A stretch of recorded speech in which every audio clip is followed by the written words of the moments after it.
जय हिंद बच्चों, जय श्री कृष्णा। कैसे हैं आप लोग? उम्मीद करता हूं आप सभी लोग मस्त होंगे। दोस्तों, आज की इस वीडियो में हम लोग सीखने वाले हैं बोर्ड मास रूल, यानी कुछ इस तरह के सवालों को जिसमें यदि आप अपने किताब में देखे होंगे तो वहाँ लिखता है सरल कीजिए। तो कैसे करना होता है आइए देखते हैं। सबसे पहले यहाँ हम लोग सीखते हैं ब्रैकेट का रूल क्या होता है। देखिए, आपके किताब में या कहीं भी ब्रैकेट केवल 4 ही होते हैं। एक होता है रेखा कोष्ठक, जिसको मैं यहाँ आपको समझाता हूँ। दोस्तों, ये है रेखा कोष्ठक, ये होता है छोटा कोष्ठक, ये होता है मझला कोष्ठक, और दोस्तों ये होता है बड़ा कोष्ठक। यानी अभी तक इस दुनिया में 4 ही कोष्ठक बनाए गए हैं। ये होता है रेखा कोष्ठक, छोटा कोष्ठक, मझला कोष्ठक और बड़ा कोष्ठक। और इस तरह के जितने सवाल बने हैं आज तक, उसमें भी केवल 4 ही कोष्ठक का प्रयोग होता है। और आज हम लोग हर एक तरह के सवालों को बहुत ही अच्छी तरह सीखेंगे, तो इस वीडियो को आप लोग पूरा देखिएगा। देखिए, इसका हल करने का नियम ये होता है कि सबसे पहले हम लोग हल करेंगे रेखा कोष्ठक, इसके बाद हल करेंगे छोटा कोष्ठक, फिर मझला कोष्ठक, फिर बड़ा कोष्ठक।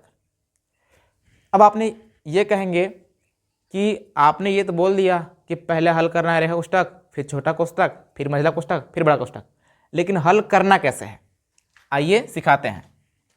देखिए, किसी भी कोष्ठक को अगर आप हल करेंगे तो सबसे पहले उसके अंदर भाग कीजिएगा, इसके बाद गुणा कीजिएगा, फिर जोड़ कीजिएगा,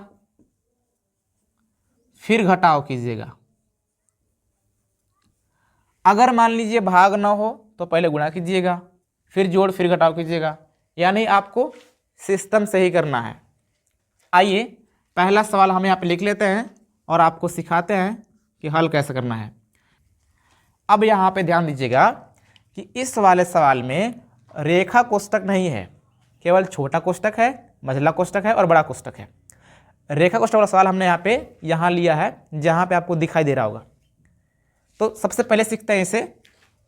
देखिए, अगर रेखा कोष्ठक नहीं रहेगा तो सबसे पहले आप छोटा कोष्ठक हल करेंगे, इसके बाद करेंगे मझला कोष्ठक, इसके बाद करेंगे बड़ा कोष्ठक। अब देखिए, आपको सबसे पहले छोटा कोष्ठक करना है, तो जिधर इतना लिखा हुआ है इससे आप केवल उतारेंगे, इधर आपको कुछ भी नहीं करना है। सबसे पहले हम लोग को पहुंचना है कहाँ पे? छोटा कोष्ठक के पास। अब यहाँ देखिए, हम लोग इधर सेम टू सेम उतारे हैं, यहाँ छोटा कोष्ठक है, यहाँ हम लोग पहुँच गए। अब हम लोग इसको हल करेंगे। कैसे करेंगे? सबसे पहले भाग करेंगे। देखिए, भाग यहाँ पे है ना, तो 7 सेम टू सेम लिखेंगे, गुणा में 8 में भाग करेंगे 4 से, तो 4 दूनी 8 होता है, तो यहाँ 2 हो जाएगा और माइनस का 7 हो जाएगा। इस प्रकार से हम लोग कोष्ठक को बंद कर देंगे। फिर से अभी भी हम लोग छोटा कोष्ठक ही हल करेंगे, क्योंकि अभी पूरी तरह से हल नहीं हुआ दोस्तों।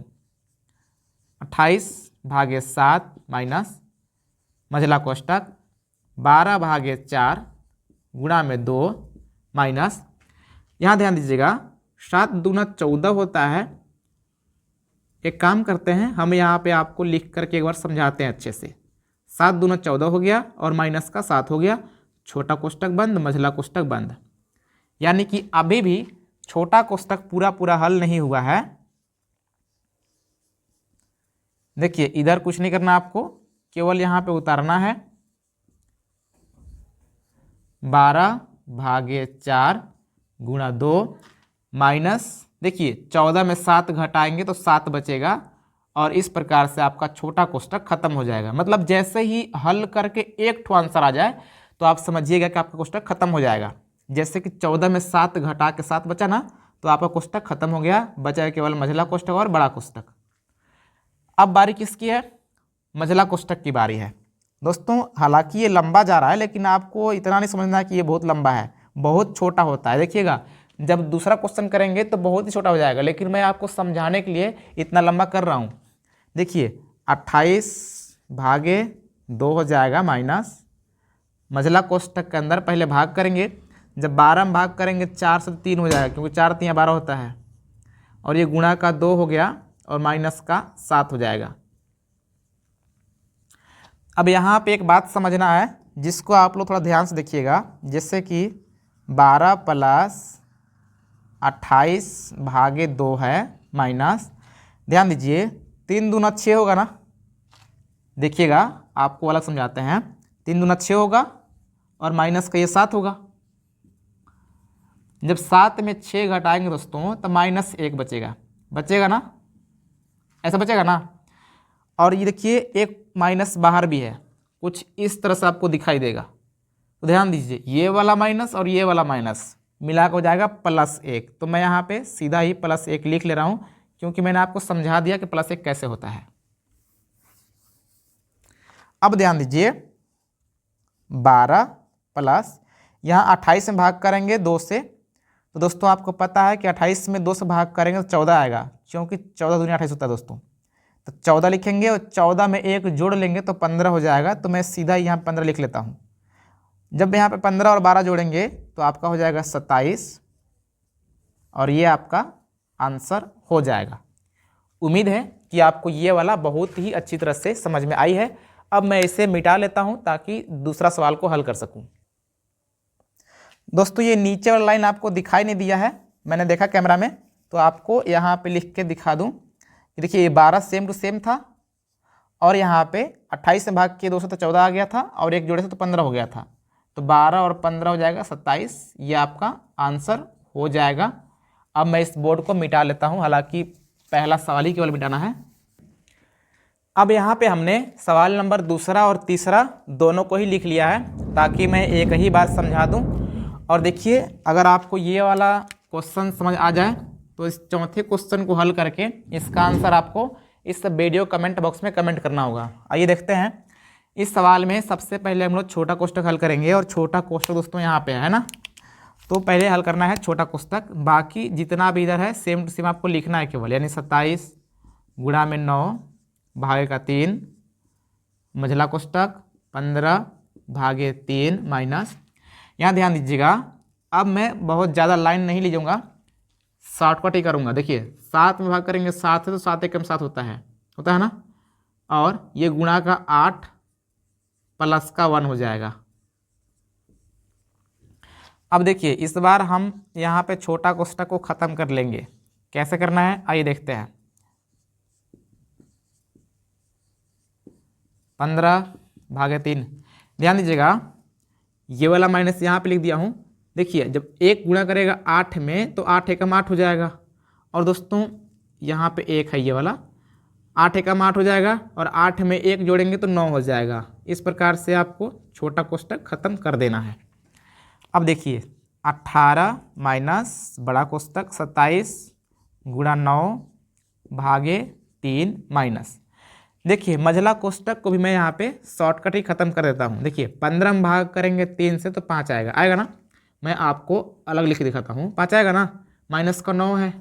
अब 9 में घटाएंगे 5 तो बचेगा -4, क्योंकि माइनस बड़ा है दोस्तों। तो देखिए माइनस एक ठो कोष्ठक के बाहर भी है, तो देखिए -4 तो अंदर बचेगा और एक ठो माइनस बाहर वाला है ये वाला, तो ये माइनस और ये माइनस मिल हो जाएगा +4 हो जाएगा ना। तो दोस्तों ऐसे ही आपको सोचना है। अब क्या हो जाएगा 18 27 गुणा, देखिए 9 में भाग करेंगे 3 से तो 3 3 का 9 होता है, +4 हो जाएगा। बड़ा कोष्ठक बंद करेंगे। 18 माइनस, देखिए 27 यहाँ 81 होता है और 81 में 4 जोड़ेंगे तो 81 4 हो जाएगा 85। तो यहाँ पर मैं लिख लेता हूँ 85। अब आपको 85 में 18 घटाना है। जब 85 में आप 18 घटाएंगे दोस्तों तो कितना बचेगा, देखिए 15 में घटाएंगे 8 तो 7 बचता है, और 7 में घटाएंगे तो 6 बचता है, बचेगा 67। और दोस्तों 67 बचेगा माइनस में, क्योंकि दोस्तों यहाँ माइनस बड़ा है इसलिए। ये था सवाल नंबर दूसरा। उम्मीद है आपको बहुत ही आसान तरीके से समझ आई है। अब देखते हैं हम लोग तीसरा सवाल। देखिएगा तीसरा सवाल 28 प्लस 18 भागे 3 माइनस मझला कोष्ठक 16 गुणे 4 माइनस छोटा कोष्ठक दोस्तों 12 गुणे 9 है, भाग का चिन्ह है, भाग का चिन्ह लगाएंगे। लेकिन 4 माइनस 1 के ऊपर रेखा कोष्ठक दोस्तों, यानी 4 में 1 घटाएंगे तो 3 बचेगा। इस प्रकार से आपका रेखा कोष्ठक हल हो गया। अब देखिए छोटा कोष्ठक की बारी आ गई। तो 18/3 माइनस मझला कोष्ठक 16×4। यहाँ पर देखिए हम एक बार में ही छोटा कोष्ठक को हल कर लेते हैं पूरा। देखिए सबसे पहले आप करेंगे भाग, जब 9 में भाग करेंगे 3 से तो 3 3 9 हो जाएगा, यानी 3 आएगा दोस्तों। अब जब 12 गुणा में है तो 12 3 36 हो जाएगा। तो इस प्रकार से आपका छोटा कोष्ठक भी खत्म हो जाएगा। देखिए सिंपल है ना। अगर आपको समझ आना शुरू हो जाएगा तो आप बहुत जल्द ही कर लेंगे सिंपल तरीके से। देखिए 28 है प्लस, यहाँ भाग करेंगे 18 में 3 से, लेकिन अभी नहीं, कब करेंगे जब हम लोग मझला कोष्ठक को हल कर लेंगे। यहाँ देखिए 16 चौक होता है 64, और 64 में 36 घटा लीजिए। 64 में 36 घटाएंगे तो दोस्तों कितना बचेगा, 14 में घटेगा 6 तो 8, 5 में घटे 3 2, बचेगा 28। तो यहाँ लिख लेंगे 28। इस प्रकार से आपका मझला कोष्ठक भी हल हो गया। यानी हमने सीधा ही यहाँ पे मन में ही 16 चौक को 64 किया, 64 में 36 घटा लिया, तो आपको बचेगा 28। 28 प्लस यहाँ 18 में भाग करेंगे 3 से तो 6 होता है, कितना होता है 6, और माइनस का 28 है। देखिए 28 और ये 28 में घटाएंगे 6 तो बचेगा कितना 22, और 22 बचेगा माइनस में, क्योंकि 28 बड़ा है माइनस वाला। अब देखिए 28 में 22 से घटाएंगे तो 6 बचेगा प्लस में, क्योंकि दोस्तों प्लस बड़ा है, और ये आपका आंसर हो जाएगा। उम्मीद है कि आपको अब ब्रैकेट वाला सवाल बहुत ही सिंपल तरीके से समझ में आई है। अगर आपको समझ में आई हो तो सवाल नंबर 4 है, इसका आंसर कितना होगा आप इस वीडियो कमेंट बॉक्स में कमेंट करके बताइए। और दोस्तों यदि आप इसको यूट्यूब में देख रहे हैं तो सब्सक्राइब करके और शेयर जरूर कीजिएगा। यदि आप देख रहे हैं फेसबुक में तो फॉलो जरूर कीजिएगा। दोस्तों मिलते हैं किसी और वीडियो में, तब तक नमस्कार, जय हिंद।